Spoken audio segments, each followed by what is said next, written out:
See, for me, little times of worship like this is just a part of what is my whole life. కనుక ఇప్పుడు ఇట్లాంటి ఆరాధన అనేది నాకు ఎలా ఉంటుందంటే మొత్తం నా జీవితం అంతట్లో కూడా ఇది ఒక చిన్న భాగం ఉంటుంది. Even though I'm not saying it always with my lips, నేను నా పెదవులతో నేను చెప్పకపోతున్నా గానీ the Lord knows in my heart, నా హృదయంలో ప్రభు ఎరుగును 24 hours a day, రోజుకి 24 గంటలు I desire nothing but Him.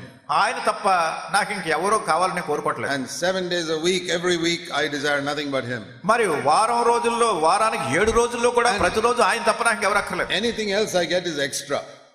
ఇతరమై ఏమున్నా కానీ తర్వాత వచ్చినటువంటి If you can take it away also one day, it's quite all right. ఒక రోజు ప్రభా తీసేసినా దాని గురించి నాకు బాధ లేదు. That is why God has made my life very happy. అందుకొరకే దేవుడు నా జీవితాన్ని చాలా సంతోషంగా చేశాడు. Every day, ప్రతిరోజు I never get discouraged. నాకు ఎప్పుడు నిరుత్సాహం ఉండదు. How can you get discouraged when you have Jesus? యేసు ప్రభువారు మీకుంటే ఇంకా నిరుత్సాహం ఎందుకు మీకు? I want to tell you, my brothers and sisters, ప్రియమైన సహోదరులారా సహోదరులారా మీకు చెప్పాలనుకుంటున్నాను, your whole life will change if you really learn how to worship. ఎలాగ ఆరాధించాలో మీరు నిజంగా నేర్చుకుంటే మొత్తం మీ జీవితం అంతా మారిపోతుంది, like Job did. యోబు జరిగినట్టు. But in the book of Job we read that after a few days he could not say those words. అయితే యోబు గ్రంథంలో చూస్తాం కొన్ని దినాలు అయిన తర్వాత ఆ మాటలు చెప్పలేకపోయాడు. After a few days he began to complain. మరి కొన్ని దినాలు అయిన తర్వాత మళ్ళా దేవుని మీద ఫిర్యాదు చేయడం మొదలెట్టాడు. Oh, why have you taken away my children? నా పిల్లలు ఎందుకు తీసిపోయాడు? Why are you giving me this sickness? నాకు ఈ రోగం ఎందుకు వచ్చింది? I've been so faithful to you. నేను నీకు ఎంత నమ్మకంగా ఉన్నాను. So even though he started well, అంటే ఈయన బాగా ప్రారంభించినప్పటికీ he could not endure till the end. చివరి వరకు దాన్ని ఆ రీతిగా గమనం కలిగి ఉండలేకపోయాడు. Sometimes he would say, yes, I love the Lord. కొన్నిసార్లు మనం అంటే అవును ప్రభువుని ప్రేమిస్తున్నాను. Most of the time he would complain and saying, I'm such a good man, why you trouble me? చాలా సార్లు మళ్ళా అంటాం, దేవుడా నేను ఎంత మంచోడి, నాకే ఈ కష్టాలు ఎందుకు తెచ్చిపెట్టా ఉంటాం. Now don't criticize Job.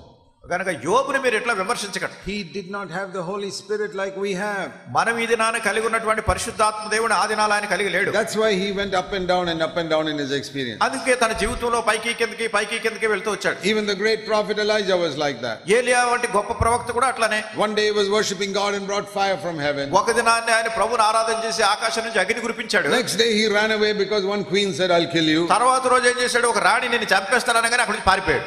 Next day తర్వాత రోజే he ran away. పారిపోయాడు. And he sat under in some hill and said, oh God, take away my life, I've had enough. కోట దగ్గర ఒక చోట కూర్చునే ప్రభువా నా జీవితాన్ని తీసేసుకో అంటున్నాడు. Don't criticize him. అతను కూడా మీరు విమర్శించకండి. He did not have the Holy Spirit in him. ఎందుకంటే ఆయనలో అప్పుడు పరిశుద్ధాత్మ లేడు. But you never find Paul saying that. అయితే పౌలు అట్లా చెప్పినట్లేదు.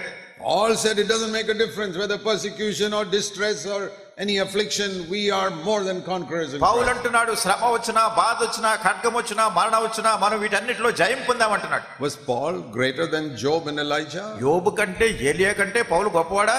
If Job and Elijah had the Holy Spirit in them like Paul, they would have also said like Paul. ఒకవేళ పౌలుకు ఉన్నటువంటి రీతిగా యోబుకి ఏలియాకు వాళ్ళకు కూడా పరిశుద్ధాత్మ దేవుడు ఉంటే ఆ మాటలు చెప్పగలిగి ఉండేవారు. If David had the Holy Spirit in him like you and me, he would not commit adultery with Bathsheba. నీవు నేను పరిశుద్ధాత్మ దేవుడిని కలిగి ఉన్నట్టుగా దావీదు పరిశుద్ధాత్మను కలిగి ఉంటే బత్షెబతో పాపం చేసి ఉండేవాడు కాదు. If David was filled with the Holy Spirit, దావీదు పరిశుద్ధాత్మతో నిండి ఉంటే as soon as he accidentally saw Bathsheba, he would turn away and come back into the house. తెలియని రీతిగా బత్షెబాను చూసినప్పుడు అక్కడ నుంచి వెళ్ళిపోయి ఉండేవాడు.